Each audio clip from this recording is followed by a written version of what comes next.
All right, guys, we're about to unlock, literally unlock, a piece of NASCAR history that has not been talked about, but is an irreplaceable part of NASCAR history right here today on one of Davis's properties. Not in the safe, though, but this does involve Richard Petty, Dale Earnhardt, Junie Dunleavy, Lenny Pond, some names you may know, some names you may not know, and so many more that couldn't even be remembered. But it's not in this safe. It's bigger than that. It's actually considerably bigger than that. It's actually in this Connex.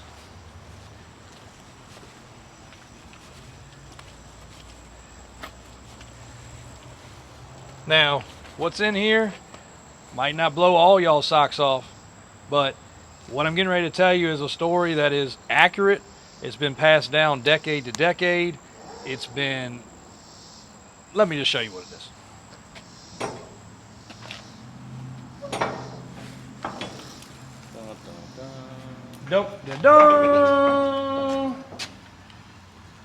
This is a frame machine. This is a Beeline, B-E-E-L-I-N-E, that was in Ettrick, Virginia. Where the F is Ettrick, Virginia? That's what the radio station used to say. Ettrick, Virginia is where we're from. Just outside of Matoka, Virginia. Just outside of Petersburg, Virginia. Most of you have heard of Petersburg. Not far from Richmond, Virginia. This frame machine was in the building where my dad, my grandfather, my great-grandfather, all of our customers had their front-end alignment work done. This particular machine, though, was used when there was a damaged item. This machine, according to the guy that I spoke to, which was a good friend of my father's, still keeps in touch with my uncles, used daily. The machine was put there in 1949. The computer part was not part of it. This might not even part of the whole thing. I don't know. I think my dad acquired this separately. I'm pretty sure he did. But the frame machine, we'll step in here in a minute, but it's going to get dark, it's going to get loud, it's going to get echoey. BEE line, so if you Google B-line, that's what this machine was. And it was used from 1949 to 2007 before my dad acquired it. 100,000 plus vehicles were aligned and or fixed on this machine. Not just a little alignment like you go get your Ford Focus alignment. Like you hit something and you bent the front end and it needed to be fixed. 100,000 plus vehicles. Not to mention over 2,000 race cars. It fixed pretty much every race car in Virginia, North Carolina, and surrounding areas. But if you were here racing in Richmond and you crashed, you went to this machine. That included Richard Petty, Junie Dunleavy, Dale Earnhardt, Lenny Pond, and a lot of other names the guy was naming off so fast and my little piece of paper ran out. And my pen ran out. But it was called Stoss Automotive. For any of you who are Ettrick people, Stoss Automotive. Charlie Stoss was the owner. He started the business right after he came back from the war. And a lot of information I didn't know. So the video, before I lose you guys, we're going to sell this machine. I hate to. It's something my dad actually restored. Let's go in here so you can see it a little bit better. Hopefully you can see it a little bit better. Be careful. All right, come on. You can scan through there while I'm talking. I guess it'll still work. But these pieces are where the tire sat, so you could adjust it. Those are the tie downs. These big pallets behind us are all hooks and clevises and tie points and things like that. One of the most interesting stories was in the 80s, Dale Earnhardt wrecked his car on Saturday. On Saturday night, it was put in this shop. On Sunday morning, he raced and won the race. Supposedly, there's a very similar story with Richard Petty, or one of Richard Petty's cars. And Junie Dunleavy, every car he ever wrecked got put on this machine, every single one of them. And again, Lenny Pond, passed away now, was actually a customer of ours, a business, we did business together. He worked at a new car dealership. He worked in the shop where this was before he went racing NASCAR. He went racing NASCAR full time, he retired, and then he went back to the car business, not working with this stuff. But this stuff was built when stuff was real. Every one of these things is heavy duty, sturdy, and it had hundreds of thousands of pounds of pulling force. You hear people talk about how much of a pull it took to fix something, like say you wreck your Ford Super Duty, and they say it's going to take a frame pull. They got to put it on something like this, and they actually have to pull it. They have to pull the metal back out straight. They have to clamp it, jig it, do whatever. It's mechanical, whatever you want to call it, strength, pulling with chains. I don't see any chains here, but all these things right here allow chains to be hooked to them. I went with my dad from the time I can remember till after I could drive.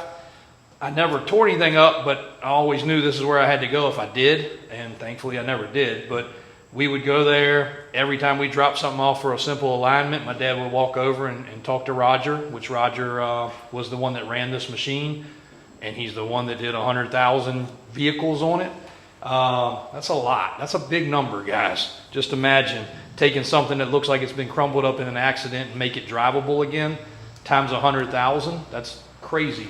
But he wasn't exaggerating. I mean, no reason to exaggerate. It was many, many, many years that this thing was used. In doing that, I'd see him, we'd talk to him, in conversation. Like I said, my dad had a lot of conversations with him. We had race cars, we had hot rods. I'll take that back. I do think he fixed a go-kart on here for me one time. I let my little brother Daniel ride on my go-kart.